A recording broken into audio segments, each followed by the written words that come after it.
Greetings, Cyberdogs and citizens of the internet.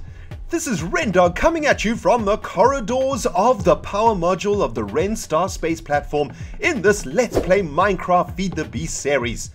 In the previous episode, we were finishing off the power control room, and in this episode, my friends, we are getting down to some pretty serious business, and that is the business of adding a roof to the power module. You guys can already see that I've started doing that right behind me, and it is looking freaking sweet. So sit back and relax, my cyber diggity dogs. Let's feed the beast that is our mind. Now guys, before we do any freaking feeding, let me get a freaking sip of this tasty ass beverage up in here.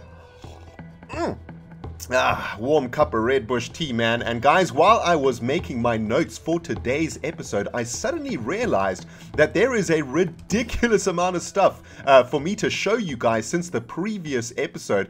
I have probably played between 6 and 8 hours of Feed the Beast since I made the previous episode, and I've made quite a lot of progress around here. You know, I wasn't really that happy with the progress that I was making, and I wanted to kind of get to a point where this particular module of the Ren Star was a little bit more complete before I carried on with the series.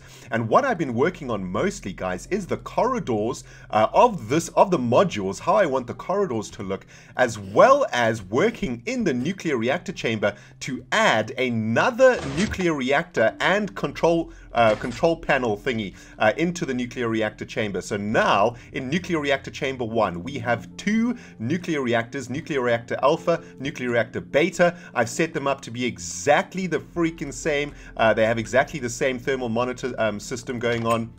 They're basically carbon copies of each other, and as you can see, if we drop down here, you can see that there is the glass fiber cable that connects this second reactor into the battery room over there via this glass fiber cable. So we are now able to output 640 EUs of power per tick, which is absolutely amazing. And the reason that I needed to do this was because I slightly increased the quarrying capacity of the Cyberlabs, and one nuclear reactor was just not giving us enough freaking power to run. I think we have 6 quarries running now simultaneously. Now guys, I kind of want to show you how many depleted uranium cells I've got over here. I've got 20 near depleted uranium cells. I'm kind of running on like depleted uranium cell time, right?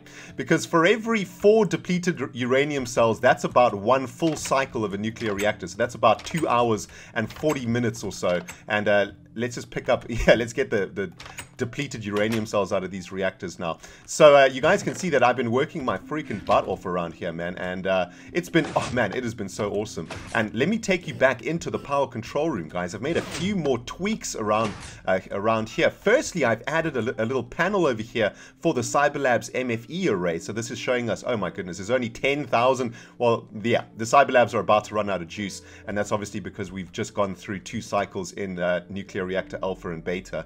I also changed the color of the green inverted lamps to purple. A ton of you Cyberdogs said in the previous episode, ReNDoG, we can't really tell the difference between the yellow array and the purple array. And also a ton of you guys also mentioned that the yellow array wasn't configured correctly. Let's just check. This used to be the green array. Energy and storage. Oh, it might be in the battery room actually. So I've changed up the color of the green array to purple, and that looks much better. So we've got energy and storage over there. That's right, energy and storage over there. Just checking that our industrial information panel is all correct. There we go.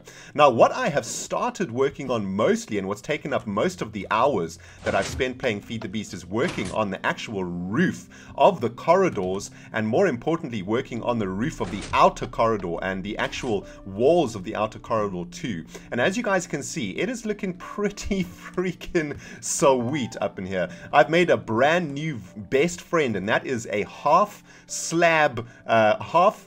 iron block slab bit. Actually don't know what this thing is called. Let's have a look. It's actually called an iron slab corner, and this iron slab corner has changed my life, man, because what it's allowed us to do is break up the monotony of the straight lines of this outer corridor. As you guys can see, these slab corners add like a sort of concave to the whole thing. If we look from back here, it almost looks as if the corridor is curved, if you know what I mean. And that's because we've managed to break up the straight lines of the thing by using these covers like like this. So we have these little, these steps, I guess, but the steps are very subtle steps. They're not full block steps, and that kind of adds this nice curving effect to it. I've also added another layer of inverted light gray lamps up onto the roof, so we have another line worth of glowing light, or whatever you want to call this, running along the top of the roof, which I think adds an absolutely amazing effect. I mean, this just looks like a freaking spaceship's corridor right here. I love how this has turned out. I also added windows into the sides of the corridor, and what I did was I lined the windows with a row of inverted light gray lamps. And I don't know, I think I saw this in Star Wars at some point. Can't remember where this influence came from. It might have been Star Trek, actually, where the spaceship windows have like a really awesome light that surround the entire window.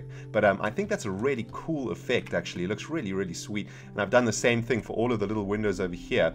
I've also been working a little bit on how it's going to look from the outside. This is what I'm most excited to show you guys, actually. Check it out, man.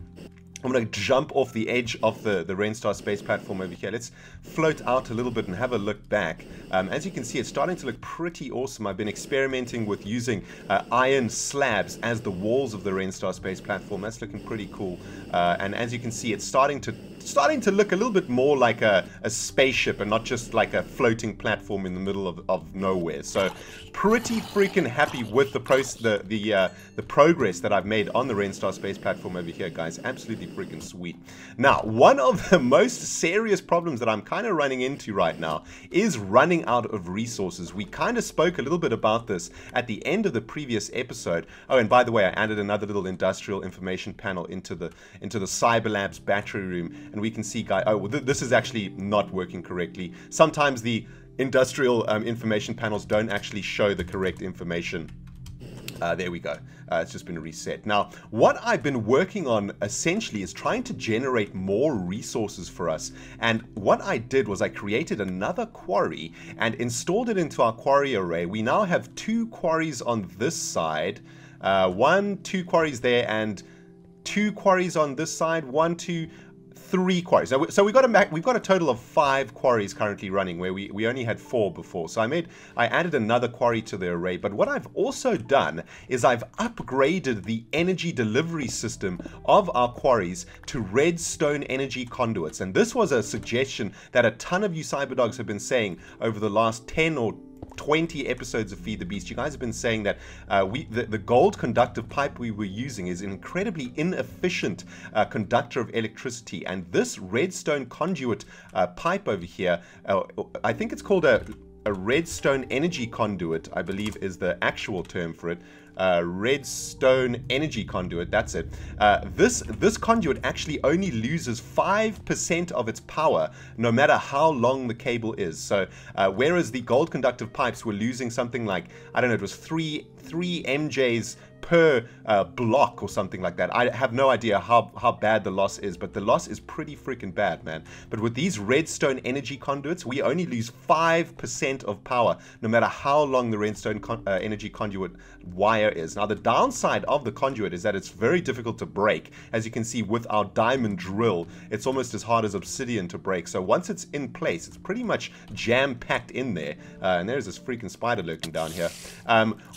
Adding these energy conduit networks into our quarry array has resulted in, however, and of course adding another quarry into the mix, it has resulted in an insane amount of materials coming into the recycling facility. So what I actually had to do was add another auto crafting table over here to process all of the cobblestone that is now coming into the Cyberlabs from 5 quarries running simultaneously. Now, the exciting thing about it is that when everything is up and running at full pace, I have observed that we basically get a scrap box turned into a random item every 5 seconds without fail. So literally our recycling facility is now getting to the point where it's actually generating a ridiculous amount of stuff for us, which is basically what was the idea of the recycling facility right at the very, very beginning.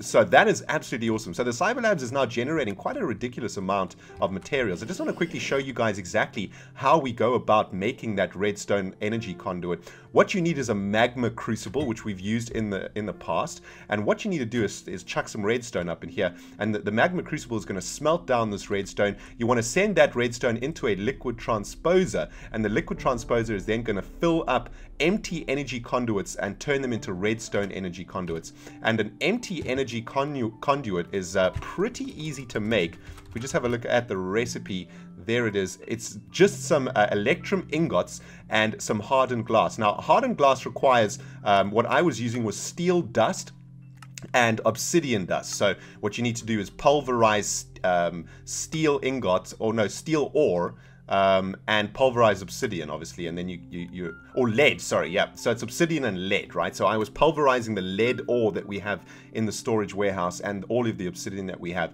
That makes hardened glass for you. And electrum ingots you can make in the induction furnace, in the induction smelter with gold and silver. So it's pretty easy to get the materials that you require to make these energy conduits. And once you have them, they just increase the speed of your freaking, of your power transmission so much. It's absolutely absurd. So guys, what we're going to probably have to do now is get our nuclear reactors up and running once again. I want to show you guys the Cyberlabs running at full freaking blast. So what we're going to have to do is make 8 quad uranium cells to try and get these bad boys fired up. Now, since I've had the 5 quarries on for full blast for the last 3 or 4 hours or so, you guys can see that we do have quite a lot of new tin in here, quite a lot of new iron, and a little bit of silver, not too much silver, and a butt ton of new aluminum, which is obviously really, really good. And there is a freaking zombie in here that needs to bite the dust.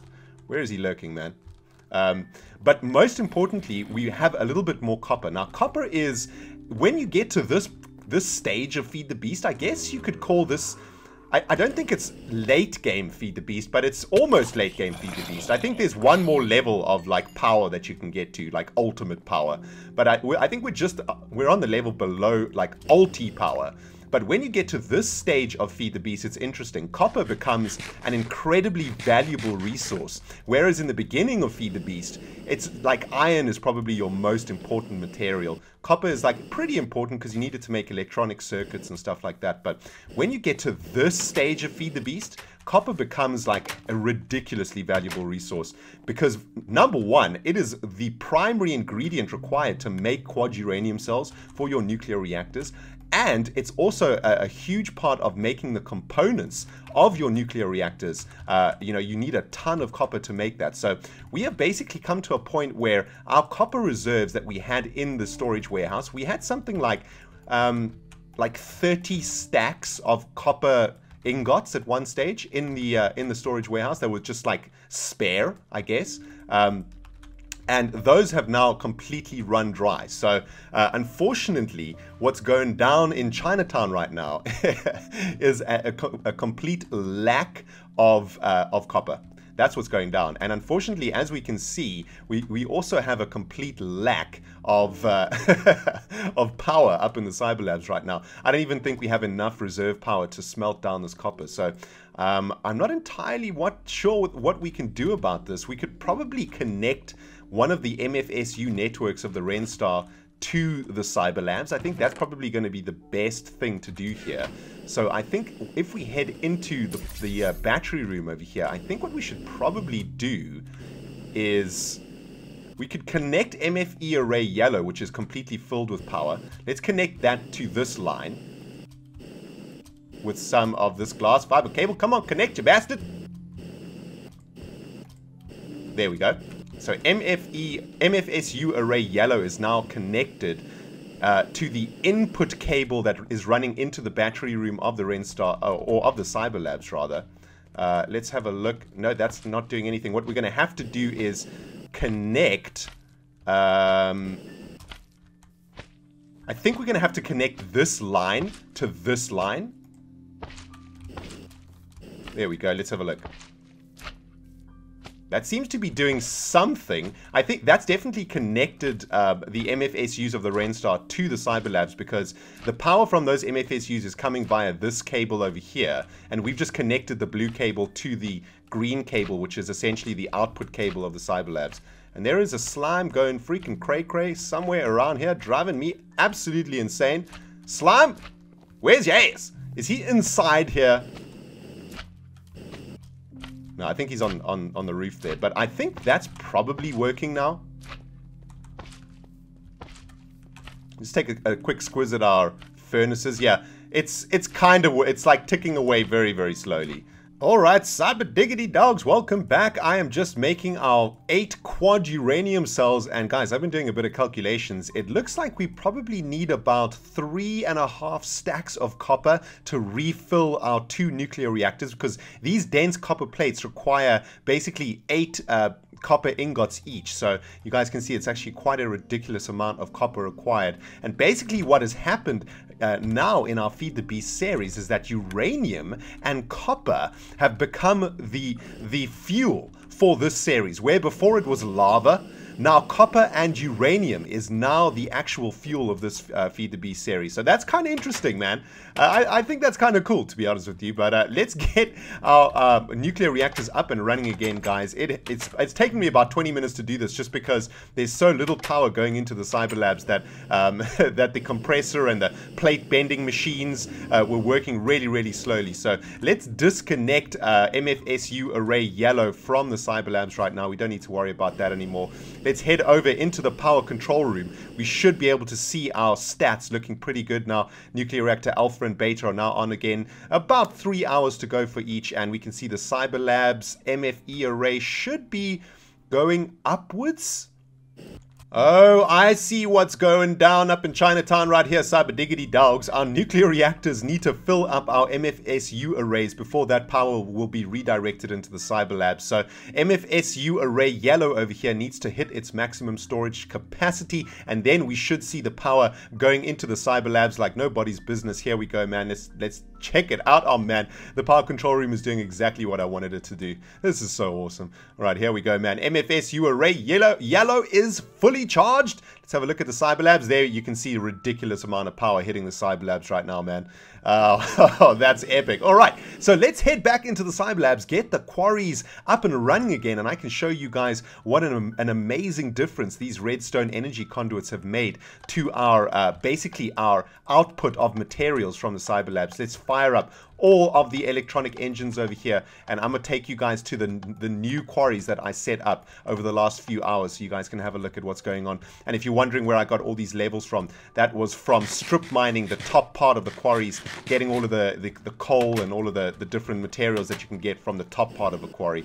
But here you can see the redstone energy conduit goes all the way along here, and here is our this is an older quarry actually that's been running for quite some time, but you guys can see that it's basically running at maximum speed over there. Look at the amount of materials coming through here, man. It's just absolutely ridiculous. Now I set up 2 brand new quarries over here. I actually haven't shown you guys the quarry networks for quite a while, but here are our 2 new quarries over here. There were actually only 2 quarries on this side of the Cyberlabs, and this is a new quarry that I added. So we now have 3 quarries on this side of the Cyberlabs and 2 quarries on that side of the Cyberlabs. But you guys can see that the redstone energy conduits have ensured that both of these quarries are also running at maximum speed. If we were still using those golden conductive pipes, these quarries would be running much slower than they are. And as you guys can see, the amount of materials flooding out of these quarries is just ridiculous. Look at this, man. Absolutely crazy. So what this has resulted in, basically,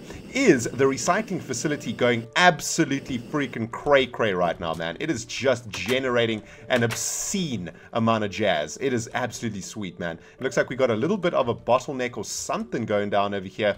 The machine room is actually a mess at the moment. I'm not sure entirely sure what's going on up there, but I'm gonna have to do some pretty sturgeon checks to sort that all out. But you guys can see that there is a ridiculous amount of slabbage coming into the recycling facility right now.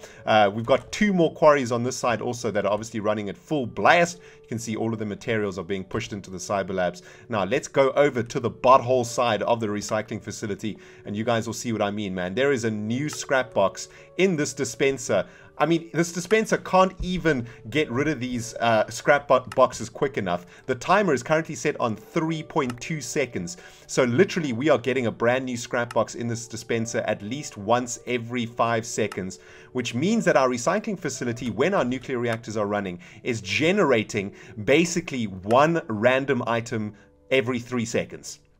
Which is crazy, right? So, you know, you turn that into hours, and you turn that into weeks, and you see that we are going to be able to generate a ridiculous amount of material from our recycling facility, which is absolutely insane. And when we eventually build our recycling facility in the ReNDoG space platform, we'll make an even bigger one that'll be able to process materials even faster than that. So, man, that is going to be so awesome. So there we go, guys. Cyberlabs are now up and running once again. Our nuclear reactors are fired up. Our power control room is doing exactly what we wanted to, showing us all of the relevant information for all of our output and inputs. Absolutely freaking sweet, man. Now we can get down to the serious business of doing some freaking crafting up in here, man.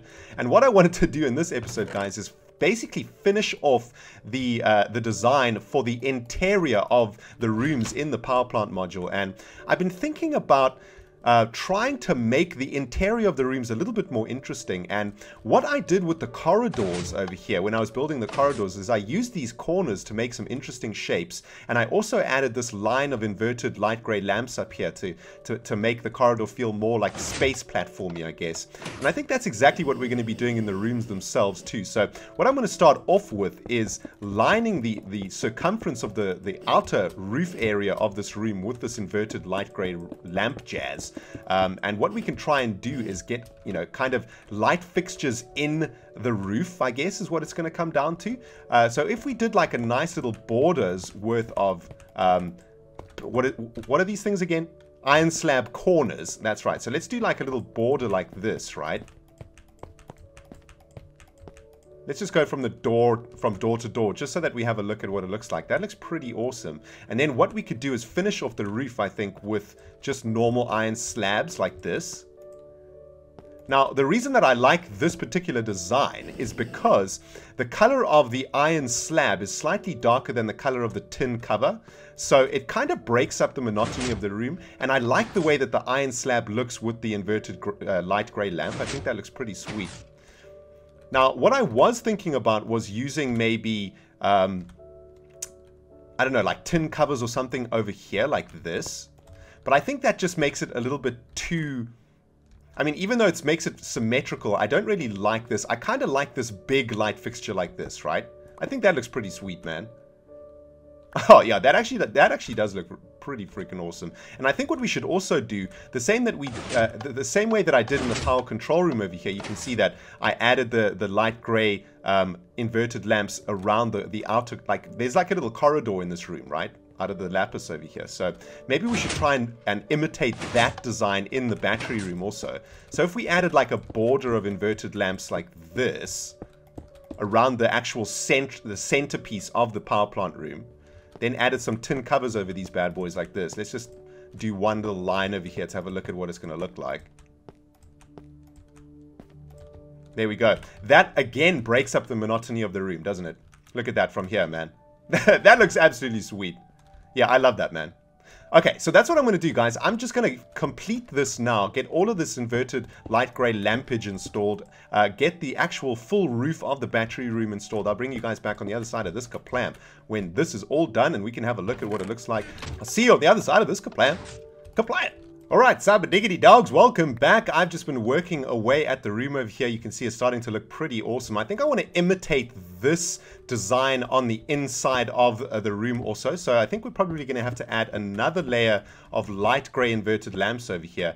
And man, I have made so many of these light gray inverted lamps now. It's absolutely crazy, man. But you know what? They're actually kind of cheap to make. All you need is bone meal, ink sacks, and a butt ton of redstone, which we have, and a butt ton of glowstone, which we have too. So actually not that expensive to make, which is awesome. It just takes a long ass time to make all of them. But let's have a look, man. Let's get some more of these iron slab corners installed along the inside over here. Yeah, this should actually look pretty sweet. And then we'll break it away when we get to the actual little industrial information panels like that. And that looks kind of cool, man. Like the industrial information panel has this like big light above it. I think that looks pretty rad. get all of this installed like this. And it looks like we might be out of iron slab corners over here. What I like about these corners too is that they're quite economical to make because they're basically just half an iron slab, right? So from a stack of iron slabs, you can actually create a ridiculous amount of the corners, which is pretty awesome. But check it out, right? Let's finish off the roof so we can get an idea of what the inside of the battery room is going to feel like completely. Let's just do like 1.5 corridors of it like this. There we go. Look at that. Oh, man. That just looks awesome. Man, I do love that, man. That is awesome. And, you know, we've got lots of synergy going on over here. We've got the floor of the battery room, which is, in fact, made out of iron blocks. And there is a creeper in the nuclear reactor room again, it looks like it. In nuclear reactor room 1. So I'm not going to go anywhere near him, man. But I'm going to finish off this roof now, guys. And I think what I probably want to do also is add another border of these slab corners all along the bottom over here. And the reason that I want to do that is because that's what we've got. That's what I've got running along the corridors over here too. You guys can see there's like a skirting of these iron slab corners over here. So I think that's what I'm going to do in the battery room too to complete the look. And I'll bring you guys back on the other side of this kaplam once it is all done. We'll have a look at it together. But so far, so good, man. It is looking freaking sweet. See you on the other side of this kaplam, my friends. Kaplam! Alright, cyber diggity dogs, welcome back. I have almost completely finished the new look of the battery room. And as you guys can see, it is looking freaking sweet, man. We just need to make a few more of these corners over here. Let's get our diamond handsaw in the mix to make some of these iron slab strips. That sounds like a creeper. Woo, man, I'm gonna have to deal with that creeper in a moment, man. But I'm too engrossed in creating this room to even care about that creeper right now, man. Let's finish off this room. All I gotta do is add another few of these corners into the bottom skirting of the battery room over here. As you guys can see, there we go. It is now completed, man. Look at that. Let's get rid of this freaking jazz. Oh, man. That is awesome. Let's take a walk around the battery room. This just looks absolutely insane. This is so sweet. This looks much better than I ever anticipated, man. I'm loving this design so much. Looks amazing, guys. Let me know what you think in the comment section below, man. I think this is awesome. I really love the way that these iron slab corners break up the monotony of the walls. So before, everything looked like this gray color of this tin cover strip, or this tin cover panel, and now the darker iron actually helps to break it up quite a lot. Looks really nice with the copper stripping, or the copper stripe that goes all the way around the perimeter of the room. The inverted orange lamps look amazing. I just think that this to me now feels like a spaceship. It feels like we are in a freaking spaceship right now, man. And I'm loving this, man. It is awesome. But I think what we should do is probably take care of that creeper. And one of these doors is actually not working correctly. I'm not sure what I've done there. I think I must have unplugged something.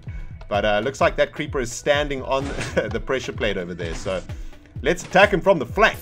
Ah, bastard! Whew. There we go. Threat neutralized.